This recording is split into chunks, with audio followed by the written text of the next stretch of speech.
हजरत उमर जब नारा लगाते ना तो कैसे किस तरह कांपते।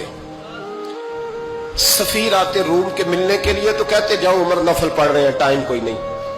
एक दिन अंदर मीटिंग हो रही थी, हजरत उमर मीटिंग में बैठे थे। आपके बेटे मिलने आए अब्दुल्ला इब्ने उमर। अब्बा जी अंदर आ जाओ, फरमाया दरवाजे पे खड़ा हो, मैं जरूरी बात कर रहा हूं, अंदर ना आना। जनाब अब्दुल्ला इब्ने उमर कहते मैं दरवाजे पे खड़ा हो गया। थोड़ी देर गुजरी तो इमाम हुसैन भी आ गए। एक हदीस में एक रवायत में इमाम हसन का लफ्ज भी है। इमाम हुसैन आए, आके अब्दुल्ला इब्ने उमर से कहने लगे उमर फारूक अंदर है? तो कहा वो अंदर तो है। तो कहा आप क्यों दरवाजे पे खड़े हैं? कहने लगे अब्बा जी ने कहा है यहाँ इंतजार करो, मैं कोई जरूरी बात कर रहा हूँ, लेकिन शहजादे मेरे लिए कहा है, मेरे लिए आप जाना चाहे तो चले जाए। इमाम हुसैन कहने लगे अमीरुल मोमिनीन कोई बात कर रहे होंगे, मैं जोहर के वक्त मस्जिद में मिल लूंगा, जोर का टाइम आएगा ना तो मैं मस्जिद में मिल लूंगा। ये कह के चले गए। हजरत उमर बाहर आए तो हजरत अब्दुल्ला इब्ने उमर से कहा कि कोई आया तो नहीं?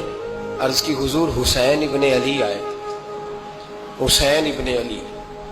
तो कहा अंदर क्यों नहीं भेजा? कहा मैंने कहा था बेशक चले जाएं, लेकिन वो कह रहे थे कि मैं जोहर के वक्त मस्जिद में मिल लूंगा।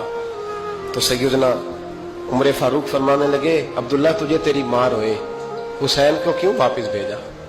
फिर उमर दुनियादारों के सामने डटना, खड़ा होना उमर पे खत्म है, लेकिन जो अंदर की बात है ना, रूह की, जो अकीदत की बात है, जो वफा का रिश्ता है, उसको कौन समझे?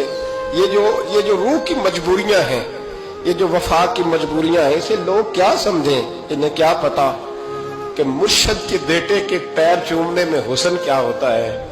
इन्हें क्या पता कि जब उस्ताद का बेटा घर में आता है तो दिल करता है मकान बेच के इसे दे दें, इसके बाप की नेकियां बड़ी हैं। जनाब उमर फारूक दौड़े गए, इमाम हुसैन के दरवाजे पे दस्तक दी। इमाम हुसैन बाहर रखा, शहजादे यार मिलने आए थे, बगैर मिले क्यों आ गए? अर्ज की कि आप मसरूफ थे, आपके अपने बेटे भी दरवाजे पे खड़े थे, तो मैं वापस आ गया। इमाम हुसैन कहते उमर जज्बात में आ गए, सर से पगड़ी गिर गई। कहने लगे हुसैन मेरे बेटे का और हुसैन का क्या मुकाबला? क्या उसकी माँ का नाम फातिमा ज़हरा है? क्या उसकी नानी का नाम खतीजतुल कुबरा है? क्या उसके नाने का नाम मोहम्मद मुस्तफा है? और फिर सर से पगड़ी उतरी थी, अपने बाल जोर से पकड़ लिए। कहने लगे हुसैन मैं ना मक्के में ऊंट चराया करता था और डंडों से मार खाता था अपने बाप से। ये जो आज सारी दुनिया में उमर के नारे लगते हैं, ये तेरे नाने का सदका है। शहजादे मेरी वफा और मेरी वफा में जब तेरा दिल करे ना दौड़ के आ जाया कर। उमर तो लोग, एक दिन इमाम हुसैन ने आके ना जनाबे फारूक आजम से कहा, खुतबा दे रहे थे बच्चों की तभी शुरू में, पता नहीं क्या बात आई इमाम हुसैन के दिल में। कहने लगे उमर नीचे उतरो, ये मेरे नाना का मिंबर है। तो हजरत सैयदना उमर सुनो, कभी मेरा भी बच्चा आ जाए तो मैं कहता हूं इसको पकड़ो यार, बच्चों को तो नहीं ना जुम्मों में मतलब जिक्र किया जाता, उतरना मेरे नाने का मिंबर है। जनाब उमर उतर के नीचे खड़े हो गए। तो कहा जाके अपने नाने के मिंबर पे बैठ।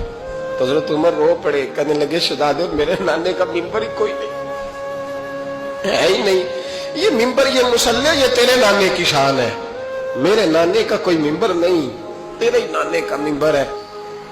थोड़ी देर खड़े रहे तो इमाम हुसैन कहने लगे अच्छा कोई नहीं आपके नाने का मिंबर का नहीं? का चलो फिर मेरे नाने के मिंबर पे बैठ जाओ, चलो खैर है, कोई नहीं आपके नाने का? क्या नहीं?